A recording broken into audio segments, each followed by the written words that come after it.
Solid ang kukuning import ng Converge Fiberxers, mga idol, 7-footer, high flyer, halimaw maglaro, pero bago natin himayin yan, kilalanin muna natin ang ibabandera ng Blackwater Bossing, dahil parehas itong interesting, isang battle-tested big man at isang athletic monster na siguradong gagawa ng ingay sa PBA.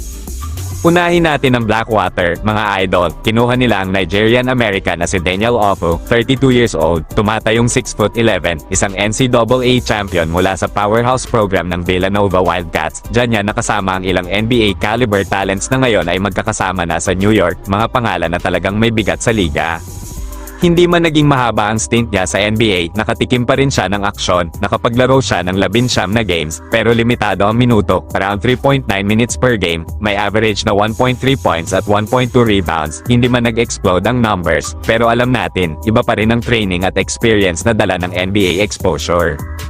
Matapos sa maikling chapter niya sa Amerika, naglakbay siya overseas, Spain, Mexico, Japan, Korea, Lebanon, Venezuela, Taiwan, Mongolia, parang world tour ang career niya, ibig sabihin, sanay siya sa iba't ibang sistema at estilo ng laro. Nakasuot din siya minsan ng jersey ng Nigeria national team sa FIBA Africa Championship, ibig sabihin, may international pedigree din. More on inside presence si Ofo, mga idol, hindi ito flashy na stretch big, ang laro niya ay physical, paint protector, rebounder, screen setter, yung tipong babangga, lalaban, at hindi uurong sa ilalim. Actually, hindi ito ang unang pagkakataon na makakaapak sana siya sa PBA, kinuha na siya dati para maglaro sa Commissioner's Cup noong 2023, pero bago pa magsimula ang torneo, napalitan agad, may issues daw sa fit sa sistema ng team noon.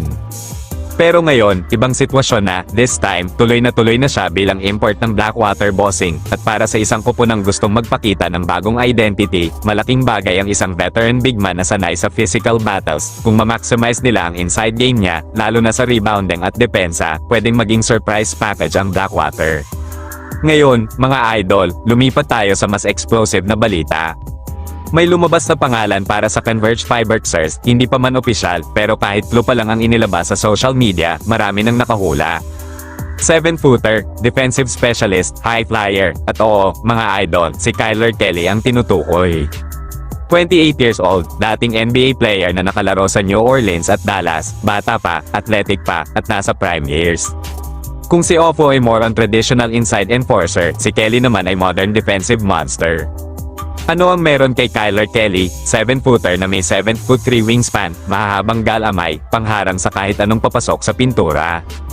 Shot blocker talaga ang identity niya, may career high pa nga siya na 8 blocks sa isang laro, ibig sabihin, hindi lang siya pang rotation minutes, kaya niyang baguhin ang momentum ng laro sa depensa pa lang, at hindi lang yan, athletic ito, grabe ang alley-oop finishes lalo na sa pick and roll situations, isipin mo na lang ang tandem niya sa isang creative guard, automatic highlight reel.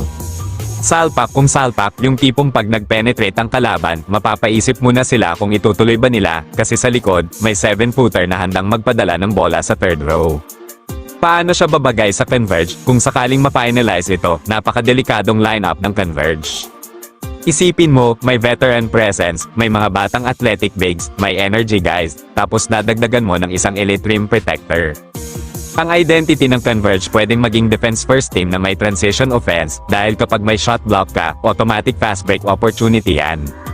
Kasama pa ang core na gutong mag-pro, siguradong magiging mas agresibo ang kanilang depensa, at dagdag pa rito, kasalukuyan pa siyang naglalaro sa affiliate team ng Los Angeles Lakers, ibig sabihin, nasa competitive environment pa rin siya, hindi siya galing sa pahinga, game shape pa, may tinatapos lang daw na commitments, at pagkatapos nito, pwede nang i-finalize ang kontrata. Kung matutuloy ang Ofo sa Blackwater at Kelly sa Converge, ibang level ang Commissioner's Cup. Isang physical inside operator kontra sa isang athletic defensive freak. Magiging exciting ang laban ng mga big men, at kung may iba pang teams na kukuha rin ng high caliber imports, asahan natin na magiging mas dikitan, mas pisikalan, at mas intense ang bawat laro. Sa totoo lang mga idol, iba-iba man ang playing style nila, parehong may maidadagdag na identity ang dalawang import na ito. Si Ofo veteran, physical, battle-tested sa iba't ibang bansa. Si Kelly bata, athletic, shot blocker machine, highlight maker. Ang tanong ngayon, sino ang mas makaka-adjust sa PBA style, sino ang mas magiging impact player pagdating ng crunch time? Isa lang ang sigurado, exciting ang darating na conference.